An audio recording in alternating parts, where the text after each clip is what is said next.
the city of Sierra Madre. I'm here today with my board president, Jennifer Hawley, in the audience. I'm honored to be here today for the strong partnership that will serve our students and community after the most devastating event in the history of our school district. On behalf of our principal, Ms. Brambulia, who could not be here today, it is my pleasure to welcome you to the wonderful Willard Elementary School, an international baccalaureate school, where the staff and community treat each other as extended family. Today is day 16 since the devastating Eaton Fire began. And today we were able to welcome back 3,400 students in the first phase of our reopening since the schools closed because of this fire.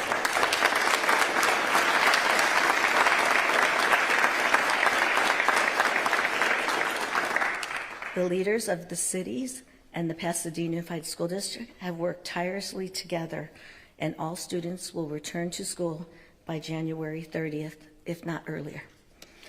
This has been a time of grief and gratitude. We grieve for all of our students and the families and staff that have lost their homes and were displaced. More than 10,000 of our students were in the evacuation zone, and so were nearly half of our employees, about 1,400 employees. Ours is a strong community that is holding each other up. And I want to thank our teachers, our support staff, our administrators who showed up today. They showed up even if they lost their homes, if they were housing others, and if they were far out of the cities that surround us. And they will continue to show up for our students. I have so much gratitude for the response of our essential workers, our local and state officials who have wrapped their arms around the Pasadena Unified School District. Thank you. And now it is my pleasure to introduce Pastor King.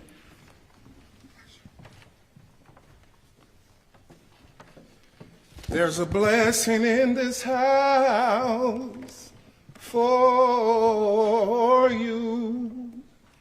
There's a blessing in this house for you. Even though you can't see it, God knows you need it. Believe me when I tell you, there's a blessing in this house for you. My name is Pastor B.J. King. I'm the senior pastor of Loveland Life Center, the Church of Altadena.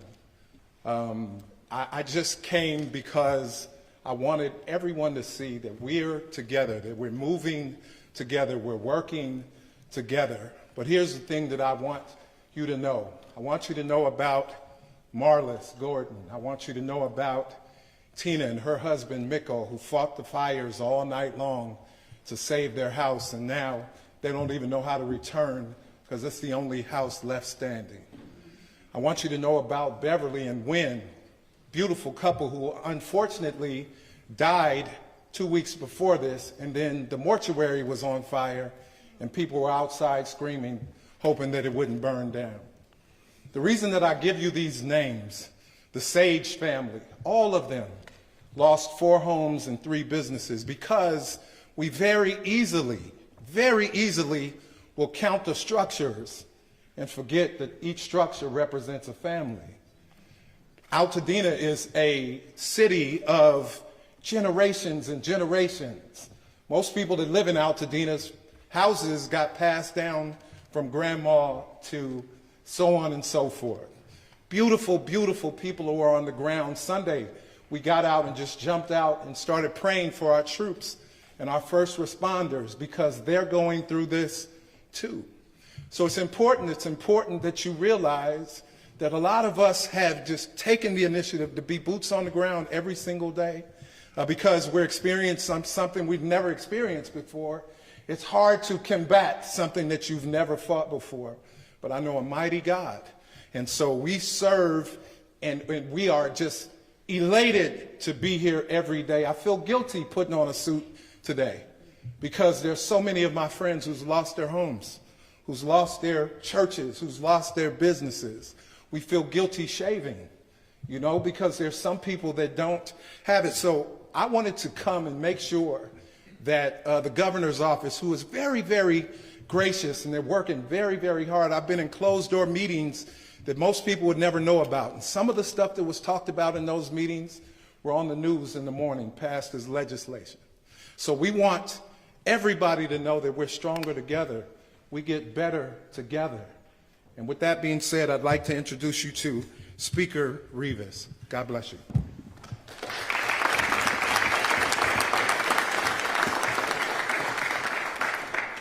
Thank you, Pastor, for those words and to help put things into perspective for all of us.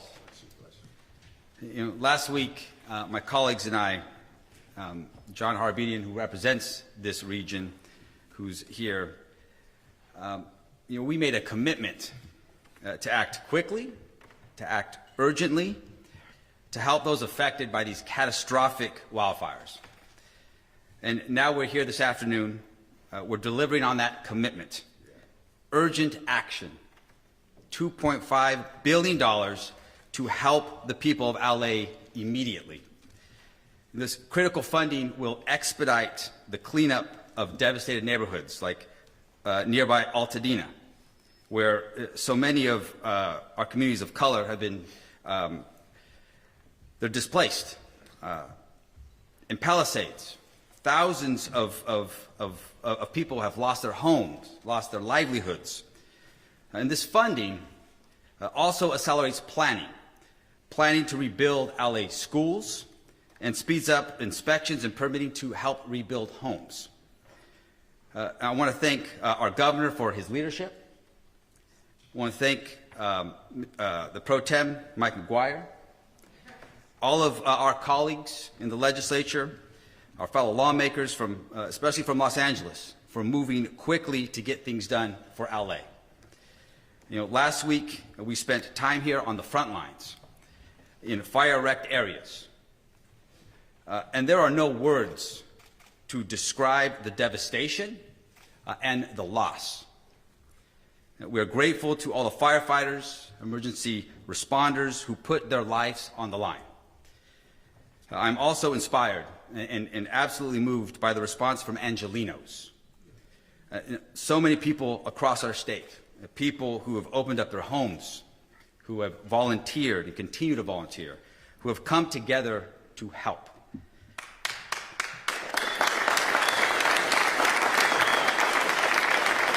And in that same spirit, I want to point out this morning when we passed this important bill, we passed it with very strong bipartisan support.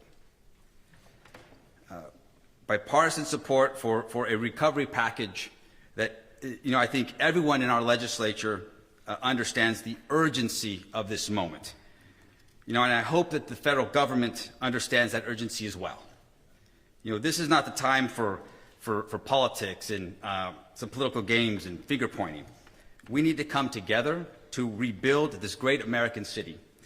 And I urge President Trump to provide federal dollars quickly, without conditions.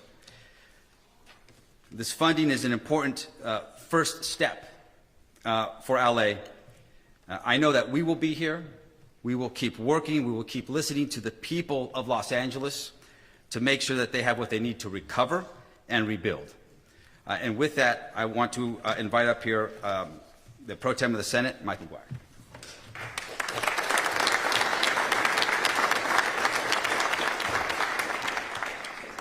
Thank you so much, Speaker Rivas. And I want to take a moment to be able to acknowledge Speaker Rivas for his leadership in this absolutely critical time, and to all the Assembly members who are here today. It is humbling to be with you today, and I'm grateful to be with neighbors. Pastor, thank you for the words. To our first responders, the members of the Assembly and the Senate, we have Senator Allen, Senator Perez, whose districts have been devastated, Senator Durazo, Senator Gonzalez, Senator Richardson, Senator Rubio, Senator Small-Cuevas, Senator Wiener, Senator Archuleta, and Senator Menjivar. And of course, to our governor, who has been delivering 24/7 from the very first night of this fire. And we owe him a debt of gratitude. These fires, and I don't mean to get emotional, these fires are nothing short of devastating. Our hearts are with all Angelenos. I've experienced horrific fires in the Northern California district that I proudly represent, losing thousands upon thousands of homes over the past many years. And I know right now for so many across LA are overwhelmed, many are overwhelmed. But we promise we have your back, and we're going to get through this. You know, tens of thousands of LA residents, our friends and families, need our help to better rebuild the homes that they love, rebuild the businesses that their family has owned at times for generations. They need our help right now to be able to rebuild their lives. But what we don't need, partisanship and political BS. And that's why we have moved with urgency today. We put aside our political differences in the chambers. We are laser focused, no matter if you're Republican or Democrat, laser focused on delivering the financial resources, the boots on the ground, the policy relief needed to be able to get neighborhoods cleaned up and communities rebuilt. We fast-tracked this $2.5 billion that was approved, and this should be considered a down payment, which will help kickstart the community cleanup and get neighborhoods rebuilt. No red tape, no politics, no delays. But I can't stress this enough. I have been meeting with the Speaker and the Governor over the past several weeks. We will most likely be back in front of the legislature in the weeks to come on additional supplemental relief.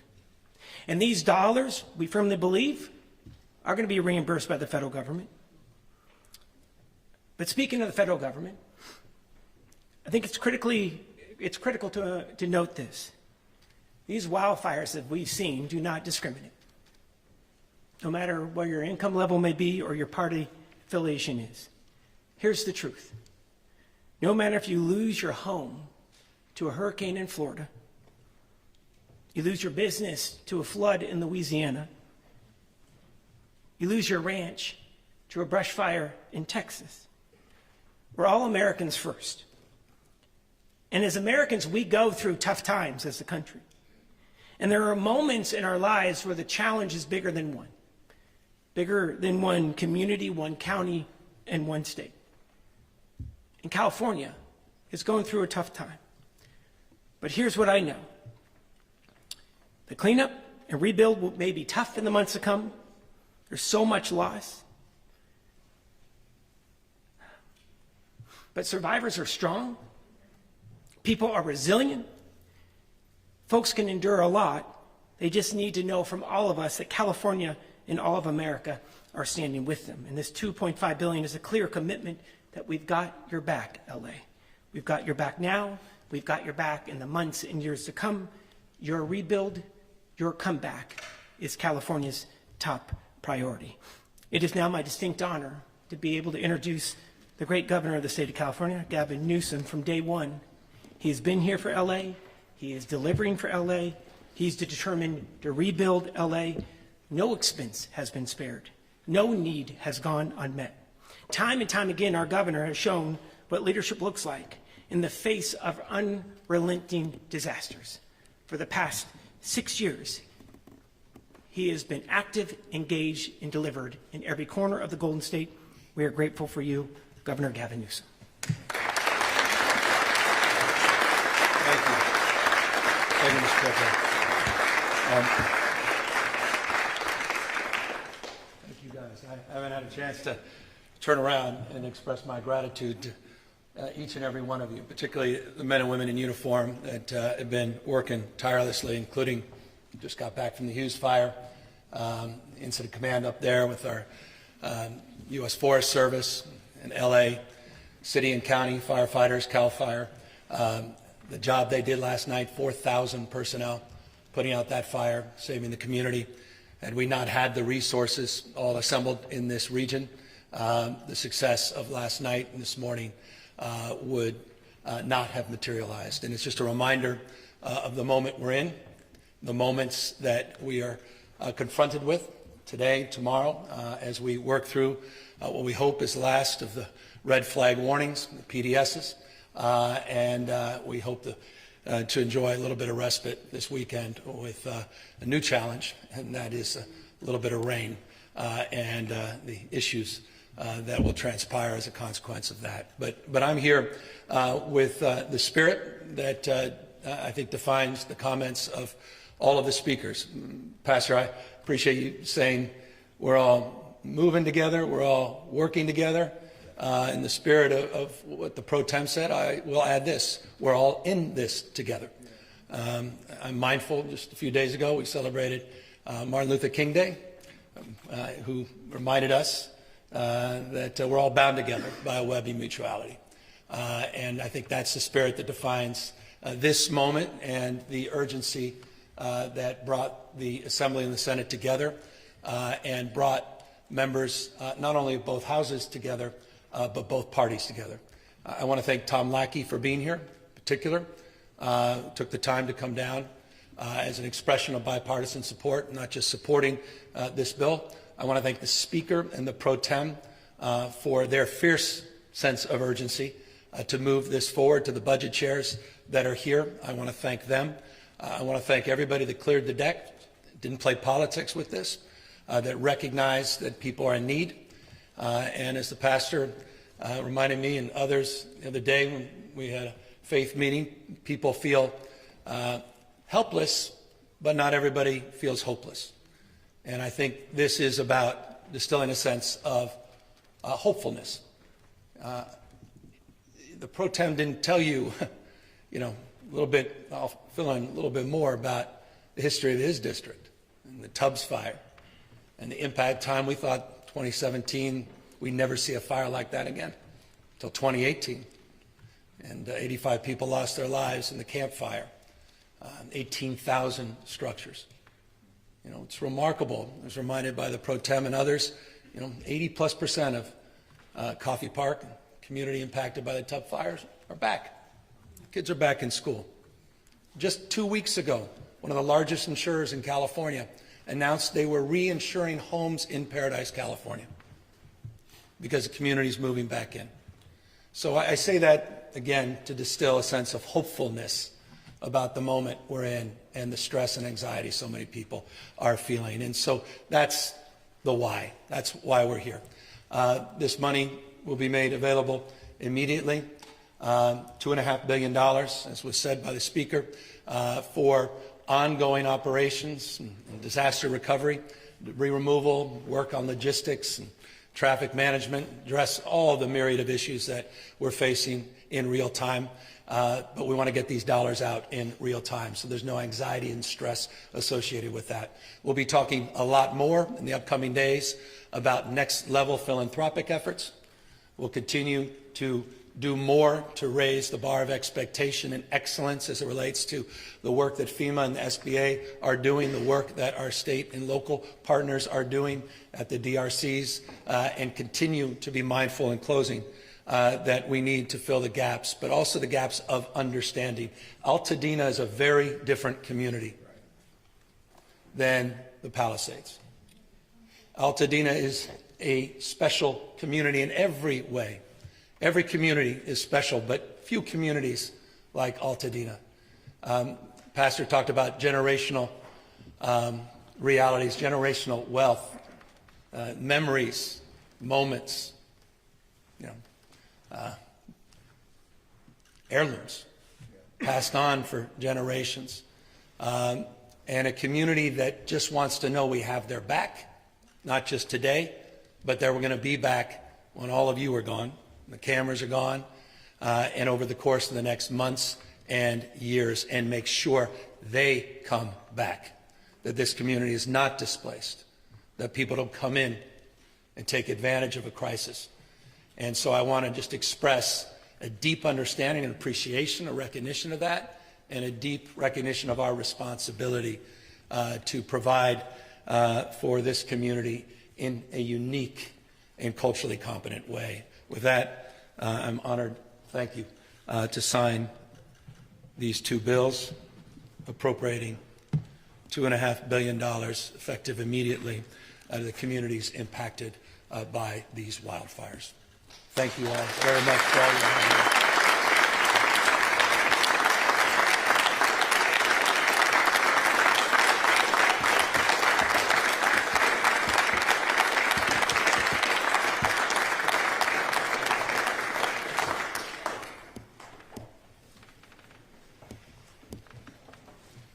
We'll be